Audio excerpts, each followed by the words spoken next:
Well, we are going to dive into our last week looking at the life of Gideon. I hope you've really been enjoying the series. I love Gideon. His life is one that I think is so easy to relate to, and it helps us understand a lot about what it looks like to kind of really live life with God and for God and to step into His purposes for each one of us. You know, we've been looking at how God first steps into Gideon's life. Gideon's not expecting it, and God calls him. He says, "What's up, hero? You know, you're this mighty warrior." Gideon's like, "You wrong guy, wrong number. It's not me." But God actually says, no, I'm going to use you in a great way. And we see how God keeps shaping him and forming him and teaching him to learn to trust in God, to depend on Him, and to really cultivate that relationship with God. And we know that, you know, where the people found themselves at this time, God wanted to use Gideon to deliver His people. They were being, you know, kind of pushed around. They had this neighboring nation, Midian, and all these problems. God's going to use Gideon to rescue His people, the Israelites. And He's been taking them to this point. And where we're going to pick up the story today, you know, the Midianites, they've been joining forces with other armies. They're all camped in the valley. Gideon has started to call together the people he thinks, you know, kind of God's calling him to call together. And now it's coming down to the crunch time. The armies are assembling on each side, and we're just going to dive into the story. I love this story, and I hope you really enjoy just really getting to watch now how this story comes together. In fact, today's message is called The Mighty Warrior. And the whole idea of that is we're going to finally get to see Gideon, the mighty warrior. We're going to get him to see a glimpse of him become who God always called him to be. And the mighty warrior, here's what I want you to understand, because I think this part is true, not just for Gideon, but for you and for me. We're going to see a little bit what this means. But what I want you to take away today is that a mighty warrior is someone who chooses to shine light into dark places. The mighty warrior is the person who always chooses to shine light where there is darkness. And we're going to get a glimpse of, if you're sort of like, what exactly does that mean? Well, we're going to find out as we dive in to the rest of Gideon's story. So, Judges chapter 7, verse 1. It says this: Jerubbaal, Gideon, got up early the next morning. All his troops were right there with him. They set up camp at Herod's spring. The camp of Midian was in the plain north of them, near the hill of Moreh. So everybody's kind of finding their spots. We've got some hills and mountains. The Midianites, they're out in the plains lower. And it says that God said to Gideon, this is early that next morning, God says to Gideon, "You have too large an army with you. I can't turn Midian over to them like this. They'll take all the credit, saying I did it all myself, and they'll forget about me. So I want you to make a public announcement. Anyone who's afraid, anyone who has any qualms at all, may leave Mount Gilead now and go home." And 22 companies, or 22,000 people basically, left, headed for home, and 10 companies were left. Now, I want you to make sure you understand the nature of what's happening here. You have the Midianites, and you know how many there are? Every time you read about them, what's it tell us is there's too many to count. There are thousands upon thousands. You know, some scholars estimate maybe 100,000 or something like that. But at any rate, for them, there is too much. The only thing it keeps telling us about the army is it's too many to count. There's so many camels. They're just like this army that we could never, count, number. It's too big. Now, Gideon starts off with an army of about 32,000 people. So they're already down at least 3-1. Yeah, we're talking best case scenario, they've got 32,000 versus the kind of bigger, stronger, better armies of we can't even count. And God says to Gideon, you know what? You know what the problem is here? You've got too many people. And it's like, God's like, if I lead you to this victory, you guys are just going to think, hey, we just did it all ourselves. And you realize that actually God has something in mind here, and we've seen this before. God doesn't just want to rescue them. God wants to establish relationship with His people, and God wants to demonstrate that He is the real God, the living God, and that He is with His people, and that He is the one who is leading them forward. So God says, just tell anyone, if they're afraid, you can go. You can go. And so 22 companies, that means like 22,000 basically out of the 32,000 go home. 10 companies are left. A company is about 1,000 people. This is maybe 10,000 soldiers left. 2/3 are gone. That's surely enough, right? No, God says to Gideon, there are still too many. Take them down to the stream and I'll make a final cut. When I say this one goes with you, he'll go. And when I say this one doesn't go, he won't go. So Gideon took the troops. He takes all his troops. Come on, all right, everybody who's left, come with me down to this stream where God said they should go. And then God says to Gideon, everyone who laps with his tongue, the way a dog laps, set on one side. And everyone who kneels to drink, drinking with his face to the water, set to the other side. So 300 lapped with their tongues from their cupped hands. They went to the water, got some water, and drank like this. The rest of them all knelt down and were drinking. And God says to Gideon, I'll use the 300 men who lapped at the stream to save you and give Midian into your hands. All the rest may go home. Now here's what I love about this part of the story is we see God not just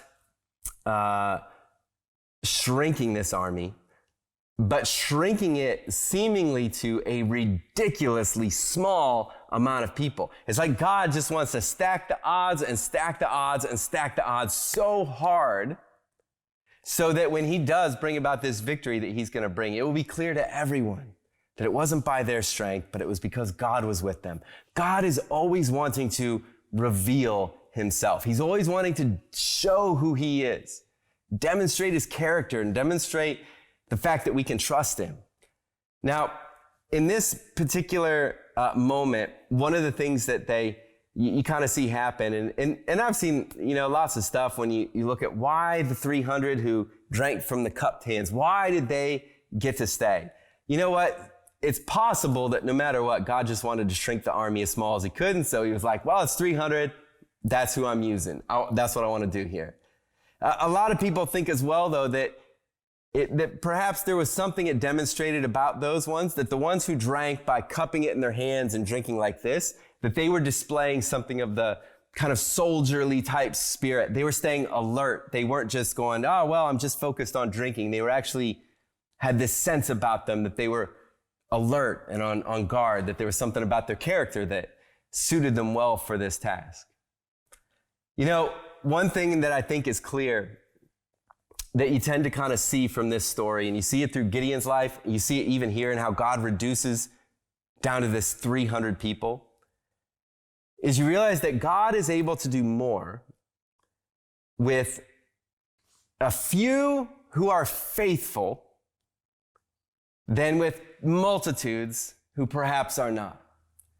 That it's almost like that if you look at that these ones who were really kind of had the character that God was looking for, that those are the ones he wants to use. You start to get this picture and it's the same with Gideon, who, even though he's kind of fearful, not super skilled, but the more he learns to trust God, the more God uses him. You just realize this, that God is looking for faith-filled people.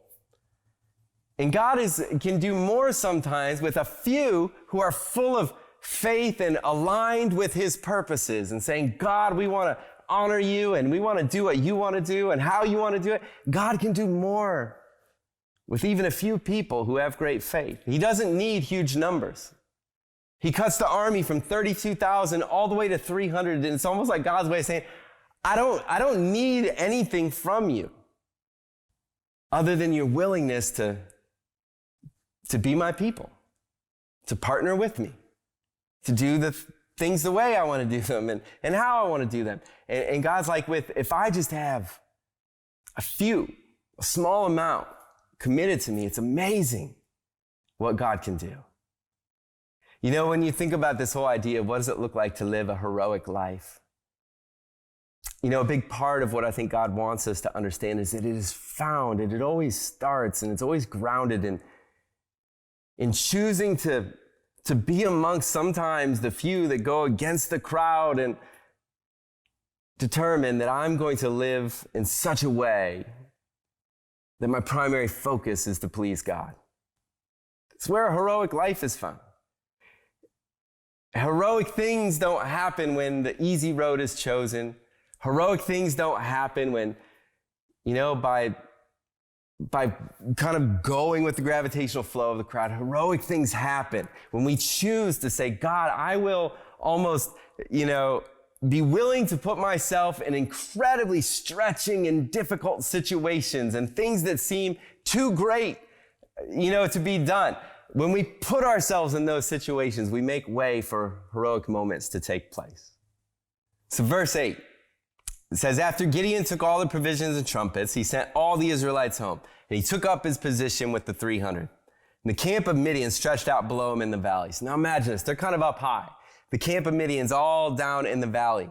But here's Gideon, he's just got these 300 guys versus all these people. And one of the things we see in Gideon's life is God's graciousness to him, that even in his weakness, God is always working with him. And check this out. It says, that night, God told Gideon, get up and go down to the camp. I've given it to you. If you have any doubts about going down, go down with Purah, your armor bearer. And when you hear what they're saying, you'll be bold and confident. God's sort of like, if you're still feeling a little bit afraid, here you go. I'm going to be kind, be gracious to you. I'm going to show you something. And so Gideon and his armor bearer, Purah, they went down near the place where the sentries were posted.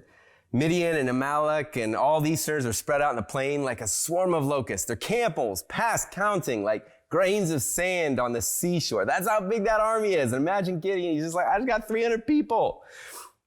Well, Gideon arrived just in time to hear a man tell his friend a dream.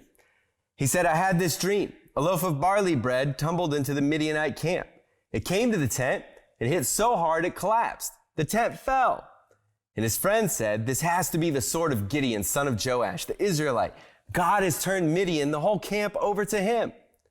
And when Gideon heard the telling of the dream and its interpretation, he went to his knees before God in prayer. And then he went back to the Israelite camp and said, get up and get going. God has just given us the Midianite army. Now, here's what I love about this. He's in an incredibly difficult situation, but again, the graciousness of God. God gives him this vision. He gets to hear about this dream that was symbolizing the victory of Israel over the Midianites. And you just are reminded that so often God, even at times that we may be afraid or uncertain, God is gracious so often to step into our lives and want to give us courage. And in this moment, you see God is like he's breathing courage into Gideon. He's not necessarily giving him just sort of like, here's exactly how everything's going to, turn out. Or we don't see him actually give Gideon the plan per se, but he gives him this picture that, you know what, this is going to be all right. And it breathes courage into Gideon. And now here's the moment that we get to see the mighty warrior. It's like finally through all this, now Gideon has actually got the courage and this sense of, you know what, God is with us. He's giving us the army. He's going to give us this victory. And it says in verse 16, so here's what he does. He divided the 300 men into 3 companies, and he gave each man a trumpet and an empty jar. Now check this out. He gave each man a trumpet and an empty jar with a torch in the jar. And he said, watch me and do what I do. When I get to the edge of camp, do exactly what I do. When I and those with me blow the trumpets, you also, all around the camp, blow your trumpets and shout for God and for Gideon. Now here's this amazing moment. This is finally the mighty warrior going, all right, guys, here's what we're doing. Everybody take a trumpet, take a torch, and take an empty jar. And it's like, he's like, everybody's going to do this, and then watch me and do what I do. Here's what I love is you see in this moment Gideon, the mighty warrior, facing unsurmountable seemingly odds, but so confident God is with him that he's now saying, watch me. He's leading. He's got a plan and an idea. And it says that in verse 19, Gideon and his 100 men got to the edge of the camp at the beginning of the middle watch. It's the middle of the night. It's probably somewhere between midnight, 2 in the morning. Just after the sentries have been posted. There's a few lookouts, but basically everyone is sound asleep down in that valley. And they blew the trumpets, at the same time smashing the jars that they carried. All of a sudden, middle of the night, dead of night, these trumpets, 300 of them, they've spread out in all these different spots. And all of a sudden you're hearing all these trumpets, the noise, the smashing of the jars. And they held the torches in their left hands, the trumpets in their right hands, ready to blow. And they shouted, "A sword for God and for Gideon." And they were stationed all around the camp, each man at his post. And the whole Midianite camp jumped to its feet, and they have freaked out. It's the middle of the night, and all of a sudden they're yelling and they're fleeing. And when the 300 blew the trumpets, God aimed each Midianite sword against his companion all over the camp. Basically, they all turn on each other in the chaos, the confusion. They're afraid. All of a sudden, they're in trumpets. There's torches. There's lights everywhere. And they ran for their lives to Beth Shittah, towards Zerera, to the border of Abel Meholah, near Tebeth. The Israelites rallied from Naphtali, from Asher, from all over Manasseh. They had Midian on the run. And this is the moment of that great victory and that great deliverance. It's what God has been preparing Gideon for. Now, here is that moment. From what God first said to him, mighty warrior, to the moment he's living as that mighty warrior and leading about a great victory. But I want you just to see a couple things about how God worked through Gideon in that moment. Do you know what's really remarkable and about the nature of how God achieves this victory? Gideon puts in everyone's hands a trumpet, a torch, and a jar. Now, it doesn't seem like really good for an army. I mean, imagine that. You got 300 people going against an army too numerous to count, 100,000 plus, and they got swords and you got a trumpet. You got a trumpet in one hand and a torch in the other. Doesn't feel like a great rest, but here's the amazing thing. Do you know that typically back then in an army, if you had a whole company, one of those whole groups of maybe 1,000 or something, you might have only one person with a trumpet. That out of the whole company of 1,000, you might have one person who carried the trumpet, and they were like the person who blows the trumpet for that company. The unique thing about Gideon's army was that every person in the army carried a trumpet, and every person carried that torch. There's this incredible picture of the unity of this army. When you have unity where it's not about, some people doing this and some people doing that, but when you got an army where everybody's like, I'm all in on this thing, profound things can happen. And in fact, what happens here is that because every person had a torch, every person had a trumpet, everybody was all in on this, it appeared to the Midianites as if this was a giant army coming their way. And so they hear 300 trumpets, and normally that might have meant, incredibly huge army. And all of a sudden in the middle of the night, lights and torches are going on. They're spread out everywhere. What the Midianites don't even realize that it's only every one of those trumpets, only one person. Every one of those torches, only one person. But they're like, oh my goodness. So they think they're surrounded. And this is how God ends up delivering his people. It's this really incredible picture here. But do you know what the picture of this is? Is that it actually, in all of this, is to remind you and to remind me that to be a mighty hero is to be that person who raises their torch, who raises light in the face of darkness, who raises light in the face of what is challenging and difficult and overwhelming, and at times might make you afraid and trembling with fear, the way the army started. But when you choose to raise that light, it's amazing how it drives back the darkness. Do you know, in fact, this story gets picked up in the New Testament.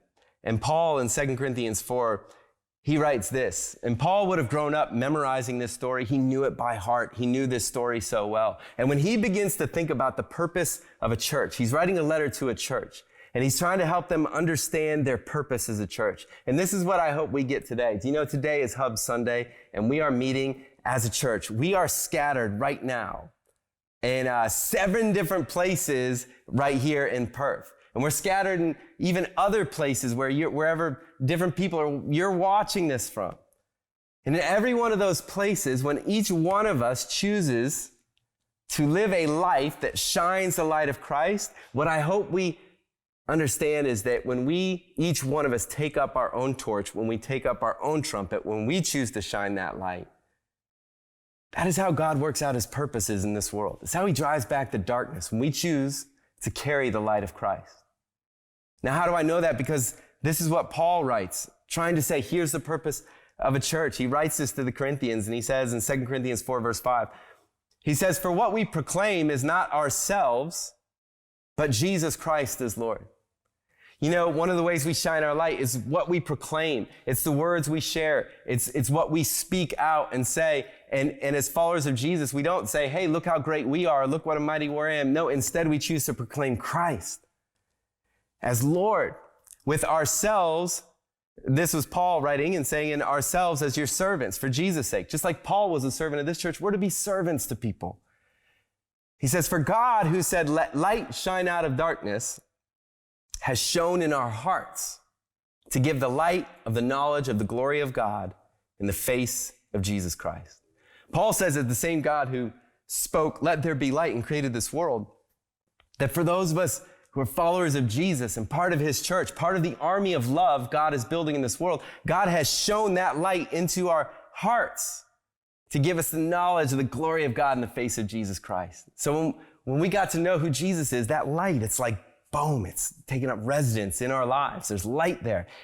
And then in verse 7, he says, but we have this treasure, this light of the gospel, the light of the knowledge of God in jars of clay to show that the surpassing power belongs to God and not to us.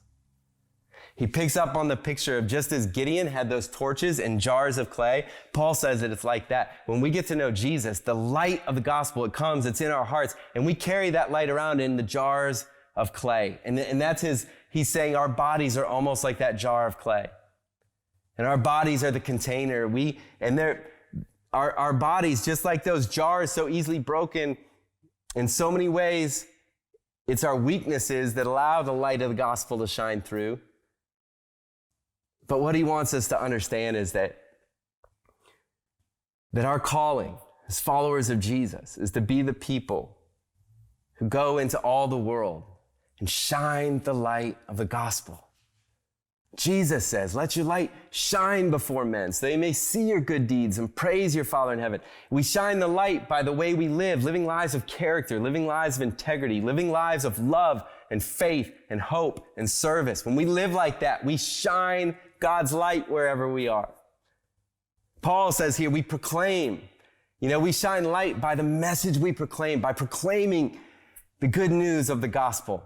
Not only do we live it, we proclaim it, we share it, we communicate that our hope is found in Christ.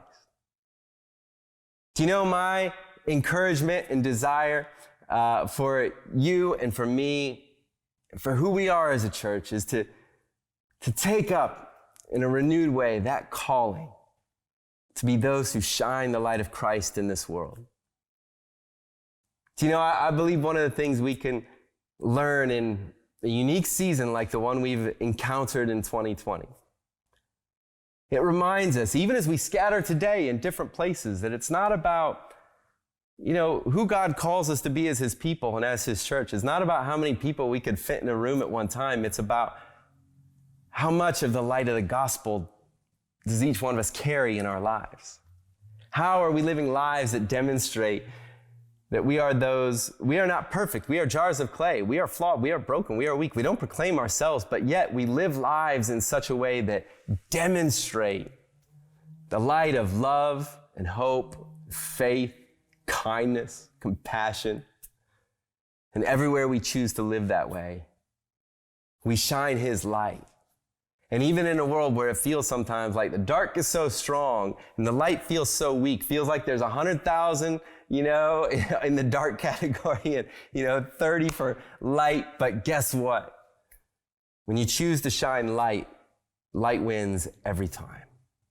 When you choose hope, when you choose faith, when you choose love, when you choose kindness, when you choose peace, when you choose to be someone who fights for reconciliation, when you choose to be someone who chooses to care for the lonely or the hurt, when you choose in your family to be the person who, is going to fight for for love and for forgiveness and for grace. When you choose in your workplace to be the person who's going to, champion peace and kindness and graciousness. When you choose in your school to be the one who's going to look out for those who are feeling lonely or left out. Everywhere we shine light, you can drive back the dark. And I believe so much. And today on Hub Sunday, where we are scattered in different spots, that as all of us choose to shine light wherever we are, wherever we find ourselves, we're going to see God do great things. And 2020 may be a year with a lot of adversity and challenges in it, but it is in those places that God's light shines the brightest. But here's the thing. The way all this happens is for each one of us to make a conscious and daily and concerted decision to say, you know what, God, I want to choose to live my life as the mighty warrior you call me to be. I want to choose my life, and a mighty warrior is the person who always chooses to shine light. And even when dark is easy, the mighty warrior chooses to shine light. And when every one of us daily says, God, I want to be a mighty warrior for you. I want to live a life that shines the light of love, of faith, hope, love, joy, peace. I'm going to be that person today. That's how we proclaim the goodness of who God is, the light of the glory of Jesus Christ. If you will reach under your chair, you're going to find one of these. And under there is a little candle. Now, this candle is not quite as impressive.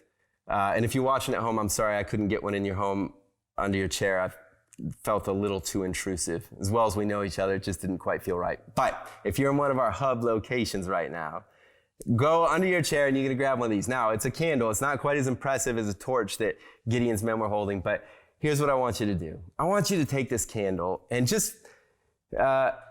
And in just a moment, we're going to hear a song. Our team's got a song prepared we're going to listen to. And it's a song called So Will I. And it's a song that just talks about responding to God's call in each one of our lives. As we listen to that song, I want you to take this candle and I want you just to hold it in your hands. I want you to listen perhaps to the words of this song. But I want you to make a definitive choice in your own heart. To pray a simple prayer just saying, God, I choose to let your light shine through my life. I want to live a life where more and more of you is shining through my life. God, I want to be someone who carries hope. I want to be someone who carries love. I want to be someone who carries peace, kindness, gentleness. Make that declaration. I want to carry the light of the gospel. And you can pray that prayer today. And I believe that the way that flame enlarges in our life is we continually open our hearts and say, God, I want more of you. I want more of that light in my life. I want the light to shine brighter. I want it to burn hotter. And as you pray that, I believe God's Spirit does a work within us. And then I want you to take this home with you today, if you just picked it up. And I want you just to sit it somewhere that every day this week, you'll see it in the morning. And let it be a reminder to you that today, wherever you go, you carry the light of Christ. And to live a life full of intentionality and purpose and living a heroic life that says, no matter what, today I will choose to carry in my flawed, broken, sometimes weak jar of clay, I will choose to carry the light of the gospel of Christ. So during this next song, I want you to begin to pray that. And this week, imagine all of us, just wherever we find ourselves, choosing to be the people who carry the light of the gospel of Jesus Christ.